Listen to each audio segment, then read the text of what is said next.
Dharashiv police भरती 2026मध्ये हा प्रश्न विचारला बघा. 15 मार्चला हा प्रश्न आलता. एका व्यक्तीने 12 लिटर दुधात 3 लिटर पाणी टाकले, दुसऱ्या व्यक्तीने 10 लिटरात 4 लिटर पाणी टाकले, तर दोन्ही मिश्रणात दुधाचे आपल्याला प्रमाण काढायचं आहे.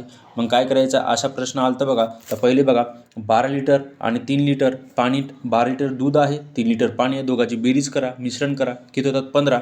मग काय करायचं की हे छेदामध्ये 15 लिहायचं, अंशमध्ये काय करायचं आहे की 12 लिटर आहे, इथं अंशमध्ये 12 लिटर लिहायचं. दुसऱ्यामध्ये 10 लिटर दुधात 4 लिटर पाणी टाकले, दोघांची बेरीज करा 14. मग इथं पण काय करायचं आहे, छेदामध्ये लिहायचं आहे, अंशमध्ये 10 लिहायचं आहे. ठीक आहे, दूध आहे दोन्ही प्रमाण. आता काय करायचं, याला सॉल्व करायचं बघा. पहिली वरच्या सॉल्व करू. 3च्या टेबलमध्ये 4 नंबरला 12 आहे, 3च्या टेबलमध्ये 15 5 नंबरला आहे, इथं 5 लिहायचं.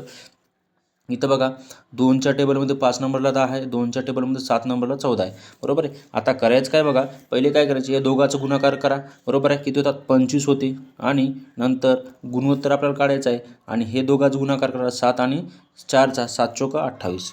म्हणजे दुधाचे प्रमाण किती, म्हणजे दुधाचं प्रमाण किती असणार, 28 7 25 असणार.